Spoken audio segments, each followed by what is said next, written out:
Good morning science class student. आज का हमारा विषय है सामाजिक अध्ययन, पार्ट नंबर 2, इतिहास, पेज नंबर 110। इसके अंदर हमारा लेसन सेकंड है, नए राजा और उनके प्रभुत्व। ये हम इसके बारे में पढ़ेंगे। क्या वो पढ़ते हैं। भारत के इतिहास में 700 से 1200 ईस्वी तक का समय प्रारंभिक मध्य काल माना जाता है। इस समय हमारा देश अनेक छोटे छोटे राज्यों में बंटा हुआ था। यहाँ उत्तर तथा दक्षिण के राज्यों में युद्ध होते रहते थे। इसी कारण अनेकों राज्यों का उदय एवं अस्त हुआ। 7वीं शताब्दी के मध्य में हर्ष की मृत्यु के बाद उसका बृहद साम्राज्य टुकड़ों में विभाजित हो गया। 8वीं शताब्दी के प्रारंभ का समय परिवर्तन का समय था। इस प्राचीन युग हिंदू युग के अंत और मध्य युग के प्रारंभ को चिन्हित कर दिया गया। भारतीय इतिहास के मध्य युग का भारतीय उपमहाद्वीप के उत्तरी भाग व दक्षिणी भाग का एक दूसरे से संपर्क में आए। विंध्य पर्वत ने भारत के उत्तरी व दक्षिणी भागों को 2 क्षेत्रों में विभाजित कर दिया। प्राचीन साहित्य व विंध्य पर्वत के दक्षिण भाग में पहाड़ियों तथा नदियों घाटियों ने दक्षिणी पठार को विभिन्न इकाइयों में बांट दिया। ऊंची नीची प्राकृतिक दिशाओं तथा जंगलों ने वहाँ एक ऐसी प्राकृतिक संस्कृति को जन्म दिया जो उत्तर से पूर्णतया भिन्न थी। प्रारंभिक मध्य युग में उत्तर व दक्षिण भारत एक दूसरे से साथ घनिष्ठ संपर्क थे। इसके अनेक कारण थे। पहला तो यह है कि उत्तर भारत के अनेकों शासकों ने गंगा के समतल व दूर तथा विंध्य पर्वत के पार दक्षिण में प्रभाव था। दूसरे, उत्तर भारत के ब्राह्मणों को वहाँ आमंत्रित किया गया तथा उन्हें वहाँ रहित भूमि प्रदान की गई थी, कर रहित भूमि प्रदान कर दी गई थी। तीसरे, दक्षिण भारत के हिंदू भक्ति आंदोलनों का प्रभाव उत्तर भारत तक था। घनिष्ठ संस्कृति आदान प्रदान ये नए वंशों के निर्माण के लिए उत्तरदायी थे। अनंत प्रबल होती जागीरदारी प्रथा परिणाम स्वरूप जागीरदारों में आपस में युद्ध होने लगे थे। इन युद्धों के नए वंशों के उद्भव में योगदान दिया गया था। उत्तर में पाल, गुर्जर, प्रतिहार, राजपूत, गजनवी तथा गौड़ी ने अपने क्षेत्रीय राज्य स्थापित कर दिए।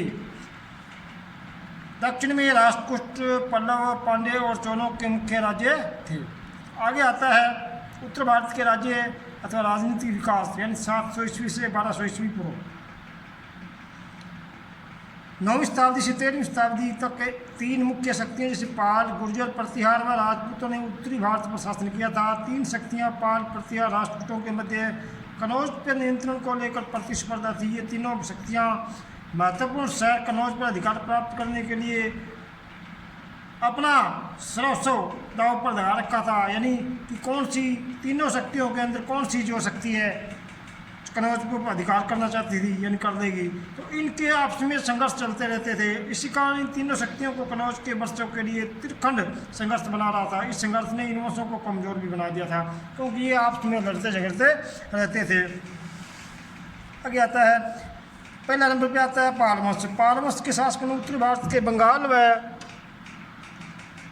बिहार में करीब 400 वर्षों तक शासन किया। इस वंश की स्थापना 8वीं शताब्दी में गोपाल नाम के व्यक्ति ने की थी तथा उत्तराधिकारी धर्मपाल व देवपाल ने बंगाल को स्थायी शासन प्रदान किया था। धर्मपाल एक साहसी सेनापति और चतुर राजनीतिज्ञ था। पालों ने अपने राज्य का विस्तार गंगा के मैदानों तक किया था। इन्होंने कनौज तथा उड़ीसा तथा असम के कुछ भागों पर अपना नियंत्रण भी कर दिया था। पाल बुद्ध धर्म का गौर उपासक थे, इसलिए उन्होंने बुद्ध शिक्षा, साहित्य तथा चित्रकारी को खूब प्रोत्साहन दिया। बिहार के विक्रमशिला विश्वविद्यालय की स्थापना पाल शासक धर्मपाल ने की थी। इनका व्यापार दक्षिणी एशिया के देशों तक फैला हुआ था। 9वीं शताब्दी में गुर्जर प्रतिहारों ने पालों को हराकर मगध, दक्षिण बिहार तथा उत्तर बंगाल पर कब्जा कर लिया था। आगे आता है उच्च शिक्षा के केंद्र। नालंदा विश्वविद्यालय 10,000 से अधिक छात्र व शिक्षक थे, जो केवल भारत के विभिन्न भागों में बल्कि मध्य एशिया, चीन, दक्षिण एशिया व अन्य देशों से श्रीलंका से आई थी। यह अपने समय का पहला व बड़ा शिक्षण संस्थान माना जाता था।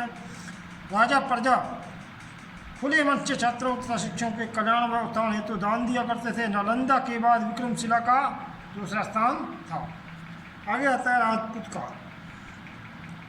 मध्य युग के इतिहास में राजपूतों का मुख्य किरदार था। 9वीं शताब्दी के आसपास इन्होंने अपने प्रभुत्व की स्थापना की और 400 वर्षों तक ये इतिहास को प्रभावित करते रहे। यह काल राजपूत काल के नाम से भी प्रसिद्ध हुआ। राजपूत राज्य आपस में ही भ्रष्टों की जंग लड़ते रहते थे। वे निरंतर होते युद्धों ने उन्हें काफ़ी कमज़ोर कर दिया था। इससे परिणाम स्वरूप उत्तरी भारत के अंदर राजपूतों का काल था ना, राजपूत आपस में लड़ते झगड़ते रहते थे और वे आपस में कमज़ोर हो गए थे। तो आज हमारा पहला वीडियो है 6 क्लास 7 क्लास का, तो ये हम यहीं तक पढ़ेंगे आगे कल। धन्यवाद। ये आपको पढ़ना है।